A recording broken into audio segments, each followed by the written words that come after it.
Hey, welcome to Tabletop Skirmish Games. I'm Lee, and in this video, I'll show you how I'm going to organise my fighter cards, ability cards, and tokens for Warcry.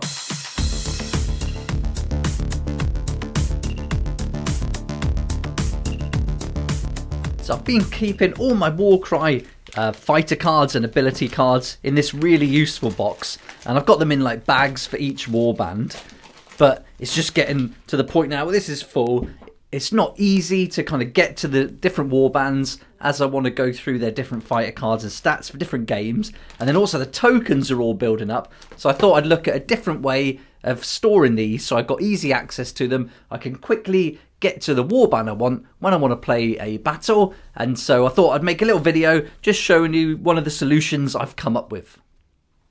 I did a video a little while back where I went through these Dragon Shield Clear Classic card protectors, and this is a great first step in protecting your cards. And then also these Ultra Pro card boxes, which are perfect. And here you can see I've got my Beasts of Chaos all protected and stored. And this is great if you want to kind of take around one warband, or you've only got a couple of warbands. But once you start collecting and building up like 6, 7, 8 or more warbands, I think then we need something that's going to be a bit better than using just these or a big box like this. So I picked up this business card kind of box, name card box, and it comes with these little dividers so we can keep it in alphabetical order. I just thought this would be really cool to kind of easily get to the different warband cards. And you can see here's the Gloomspike Gits cards. They fit really nicely, but even if we use these Dragon Shield protective cards, we can still put them in there and they still fit as well. So I thought that was a good way to go, and I can really lay out all my cards here. For Underworlds, I wouldn't be using this. I like to keep those in the deck boxes because I think we use those cards a lot more.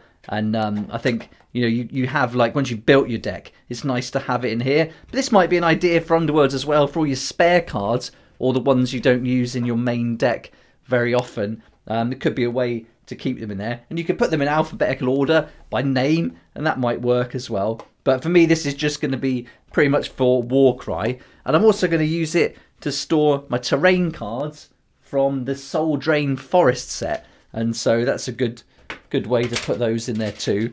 I've got the battle plan cards, but they come in this nice box which really protects them, and I like to keep them in there because I know when I want to play the game, I can just grab that, and I keep it in the Warcry box anyway.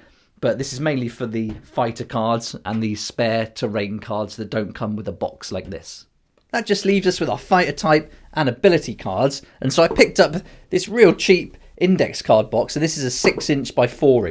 So I know they're going to easily fit in that. And this is going to hold all my cards for the different warbands as well. And I can easily pick up some index card dividers just to go in here if I want to. Or I might just make my own little cards with the names poking out the top, so I can easily flick through and get to it, or just put it in alphabetical order as well.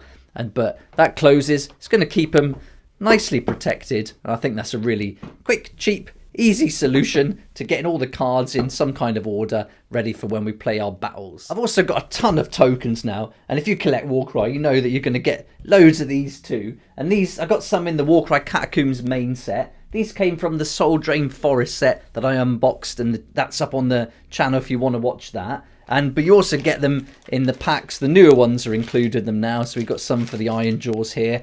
But even the original Gloomspike Gits and the Stormcast Eternal sets, they had the tokens as well. And so you soon start to amass loads of these tokens. And so I wanted to find somewhere to put those, again, where I could easily get to them and grab them when I wanted to play a game. And they're colour coordinated for each of the different alliances, so I wanted to keep the colours separate as well. And here's a box I had that I was using already, and I was keeping like all different bits in it from different sets. This is like a big bits box. I also kept some different miniatures in there as well, but I thought this would be perfect for the tokens. We've got all the different drawers so we can use the different colours, and I'll probably use this for all the different games. Got these big compartments as well, so we can really dump a load in there. So where we've got the tokens for the different alliances, I think this will really work well for that. So this is going to be a great Easy way just to get everything nice and organised, and then when I want to play a game, these can even come out so I can keep them in there. And yeah, nice easy storage solution that I already had, so I'm just making use of that and then combining that with the card holders. I'm all ready to go, and now I want to do the battle reports. It's going to be much simpler to get everything in one place, all nice and organised. There we go. Now this is all organised. We've got all our ability cards in here, and these are all like the spare ones in the different languages. But this has got like 25 different warbands worth of ability cards. And then the same here, this has got 25 warbands and also like the monsters, 3 monsters. So I guess 22 full warbands of cards, plus all the duplicates and these terrain cards from the Soul Drain Forest. And then here's the dice for Warcry, the battle plan cards, the dice that comes with the Catacomb set, and all the tokens for the different alliances, all nicely organised, really easy to get to, and these trays can even just come out when you want to play the game.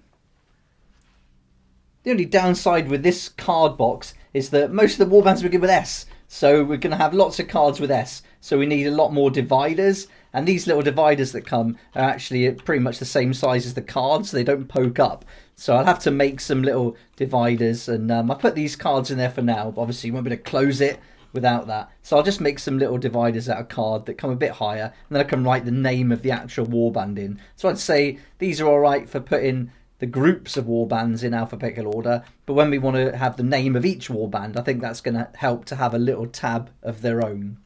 And then with our ability cards, the same thing, going to need to put some index cards in there just so we can easy and quickly get the card we want for the warband we're going to play with. But just to keep it nice and safe, nice and organised, I think these are going to work out just fine. I hope you enjoyed the video and this gave you a good idea of how you might arrange your cards. And if you want to build your collection and start increasing the number of warbands you got, then I think this is a really good way just to keep everything nice and organised and really easy to get to once you start playing a few games and battles. And for the channel, this is going to be perfect for me. Once I do the battle reports, I want to just quickly grab the warband I want to play with, and I think this is a really good way to have all the cards set out and then all the tokens for the different alliances as well. I think this is going to work out really good. But thanks so much for watching. Please like if you like it, subscribe for more videos like this, and don't forget to hit the notification bell to join me next time on Tabletop Skirmish Games. If you like this kind of content and would like to support the channel, then please check out my Patreon page, and thanks to everyone who's joined so far. It's really awesome. We hang out on Discord, talk about the hobby, share ideas and help each other out, and you'll get some perks there that you're not going to find anywhere else. So I'll put a link in the description, and it'd be great to see you there.